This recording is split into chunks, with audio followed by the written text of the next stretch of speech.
Good morning बच्चों। चलिए निकालिए क्लास 9। और आज हम लोग देखें एकांकी संचय, ठीक है, जिसमें हम लोग संस्कार और भावना पढ़े, बहु की विधा पढ़े। आज पढ़ेंगे मातृभूमि का मान। मातृभूमि का मान। तो सबसे पहले हम लोग इसके शीर्षक पर विचार करें, तब उसके बाद हम लोग इसके थीम पर यानी पाठ की मूल भावना को देखेंगे।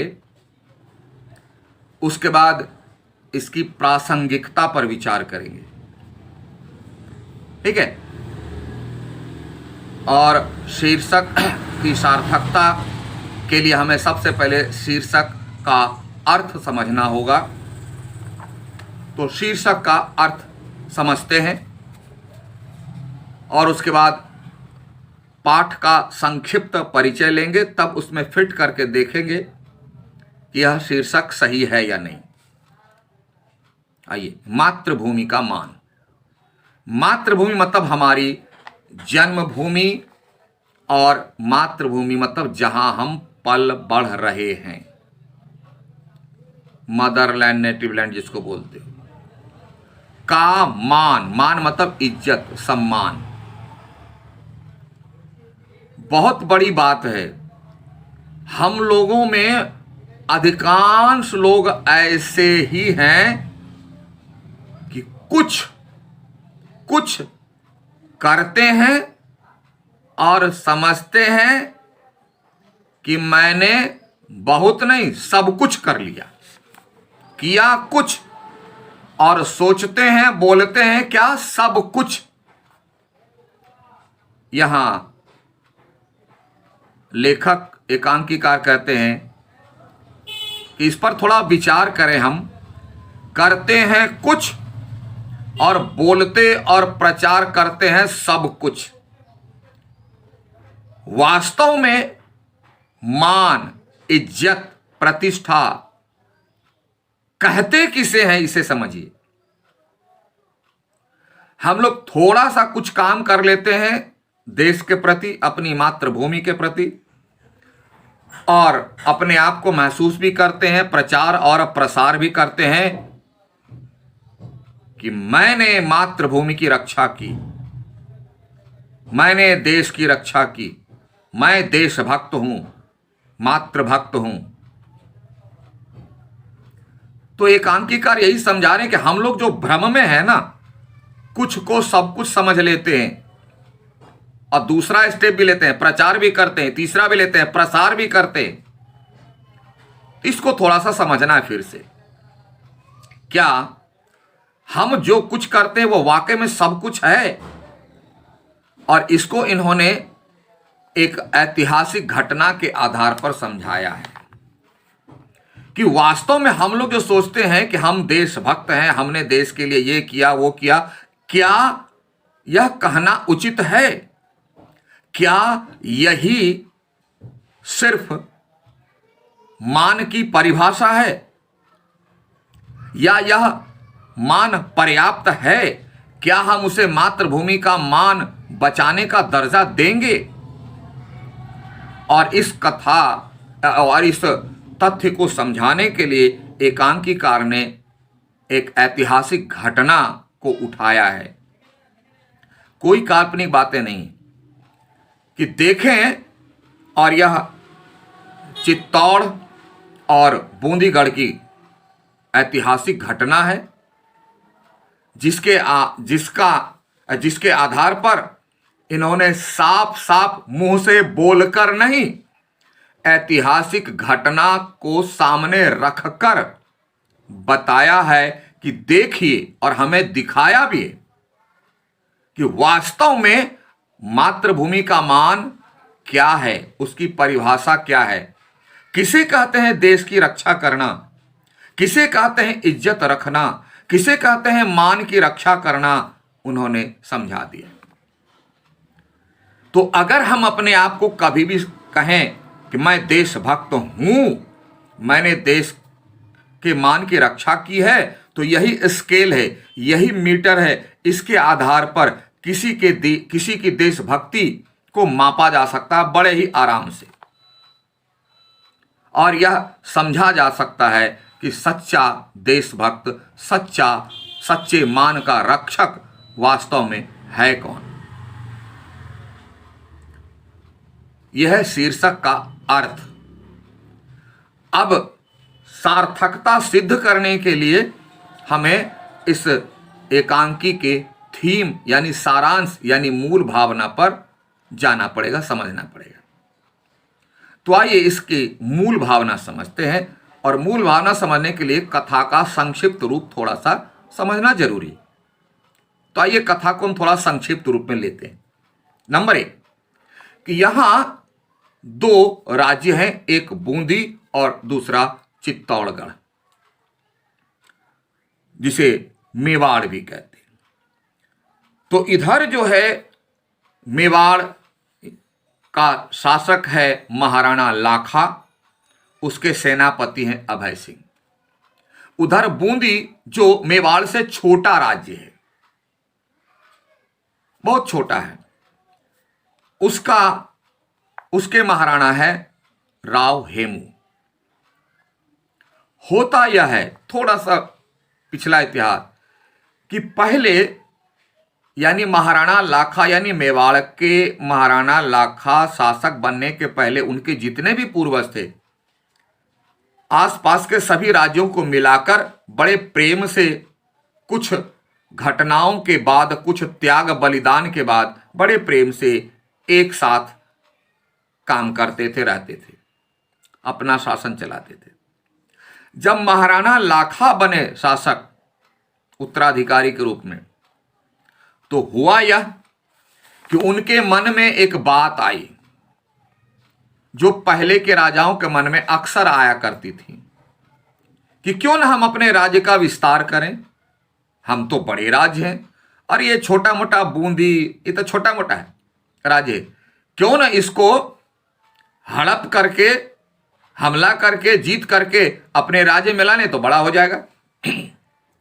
हमारे लोगों में से बहुत है, कोई जमीन हड़पते हैं, कोई धन हड़पते हैं, कोई पद हड़पते हैं, बहुत सारे। ऐसे ही उसके मन में आया कुवृत्ति। तो अभय सिंह सेनापति को बुलाया, प्रोग्राम बनाया, बूंदी पर अटैक भी किया, हमला भी किया।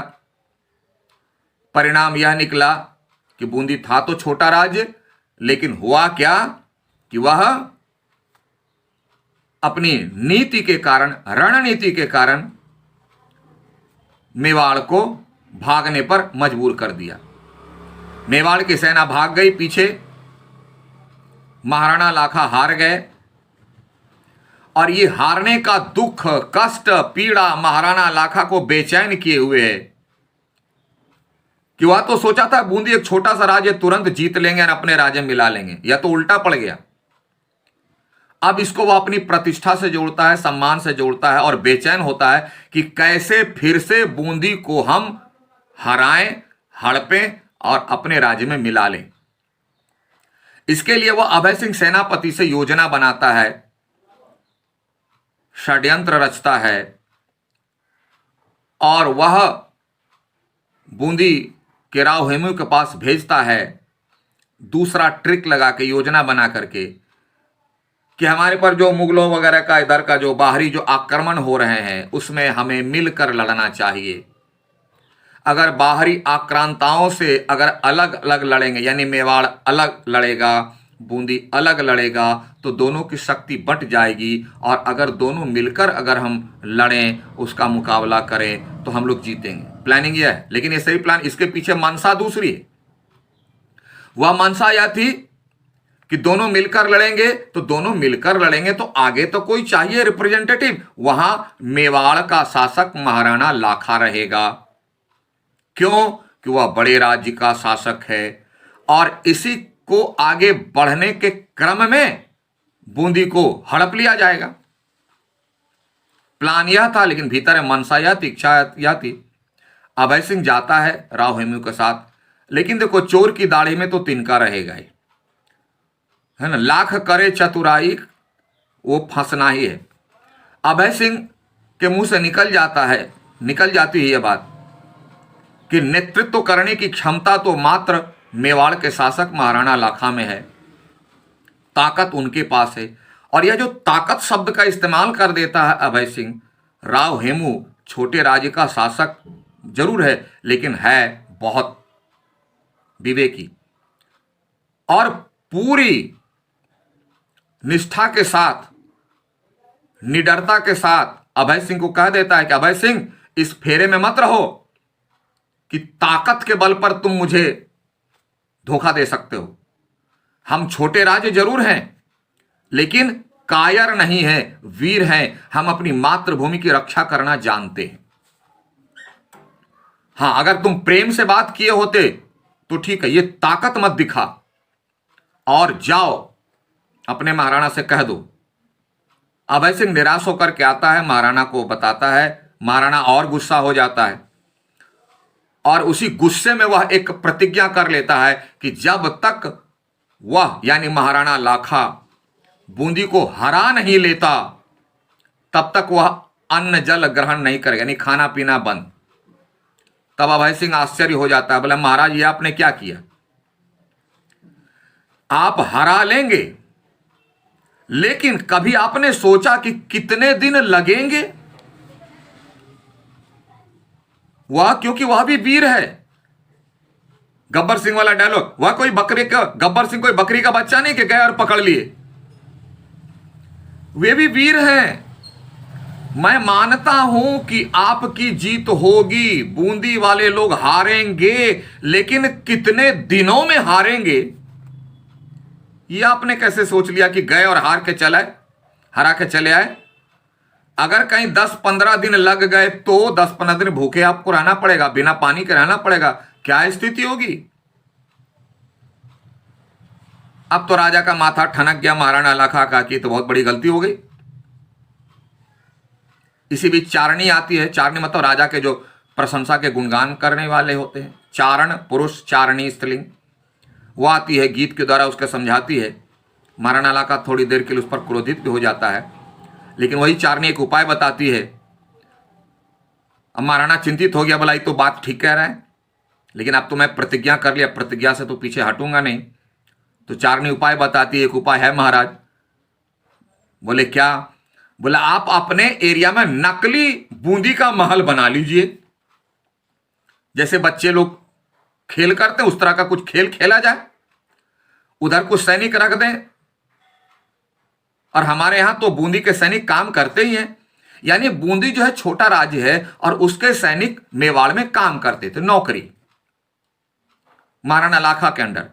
बोला उसको उधर भेज दीजिएगा, वो तो आपका यहां काम करता है, नौकर है। वो लोग तो रियल बूंदी का महल लगेगा और इधर हम लोग भी लड़ाई करेंगे, हो कर करके हमला करेंगे। 2-4-5 मिनट युद्ध चलेगा, खेल का, झूठ मूठ का फॉल्स युद्ध, और बाद में हम लोग अपना झंडा फहरा देंगे। आपकी प्रतिज्ञा की रक्षा भी हो गई। असली में लड़ाई लड़ने जाएगा तो 10-15 दिन लगेंगे, यहां तो 10 मिनट में खत्म हो जाएगा, और आप राजा, आपकी बात कौन नहीं मानेगा? तो महाराणा लाखा को, अभय सिंह को यह योजना अच्छी लगती है, तैयारी हो जाती है, और इसकी भनक लग जाती है वीर सिंह को। वीर सिंह कौन है? तो वीर सिंह बूंदी का रहने वाला है और वह महाराणा लाखा के अंडर काम करता है सैनिक के रूप में। क्योंकि बूंदी छोटा राज्य है, जैसे हम लोग अभी झारखंड के हैं, बहुत सारे बाहर के हैं, यहां के काम कर रहे हैं, लेकिन मेरा जो है जन्मभूमि तो वहां है। तो उसी तरह वीर सिंह जो है बूंदी का रहने वाला है, उसकी मातृभूमि वहां है, अलग राज्य है। राज्य का मतलब ये वाला आज वाला राज्य नहीं। तो ये बातें उसके कान में पड़ जाती है। अभय सिंह बताता है तो अभय सिंह तो वो तो नौकर है, तो योजना तो बना लेता है, उसको तो राजा का आदेश पालन करना है। तो वीर सिंह अपने साथियों को बुलाता है, क्योंकि उसके साथ और कई साथी काम करते हैं, और वो लोग भीतर से प्रण करता है कि नहीं, यह जो है हम असली का युद्ध करेंगे, चाहे नकली ही बूंदी हमारी हो, लेकिन हम अपनी नकली भी मातृभूमि का अपमान नहीं होने देंगे। और कुछ चर्चा के बाद घटना ऐसी घटती है जिसमें वीर सिंह मारा जाता है। मारा जाता नहीं बल्कि शहीद हो जाता है। और तब महाराणा लाखा को एहसास होता है कि ऐसा वीर जो अपनी नकली मातृभूमि को बचाने के लिए भी, अपमान से रक्षा के लिए भी बलिदान हो सकता है, तो बहुत बड़ी गलती करे। वीर मिलता कहां है? ऐसे वीर हैं कहां धरती पर जो नकली असली में बिना फर्क किए मातृभूमि से जुड़ी हुई चीजों के अपमान से बचाने के लिए शहीद हो जाए? कहां है? तो वास्तव में मातृभूमि का मान किसे कहते हैं? वीर सिंह ने अपनी नकली बूंदी की प्रतिमूर्ति को अपमान से बचाने के लिए शहीद हो जाते हैं। यह यानी प्राणों के बलिदान से देश की रक्षा होती है, एक बित्ते का झंडा फहराने से नहीं, 3 बार जयगान करने से नहीं। ठीक है, तो फिर हम लोग वीडियो को आगे कंटिन्यू करेंगे। अभी कुछ समय लंबा वीडियो हो जाएगा। तब तक के लिए thank you, have a nice day.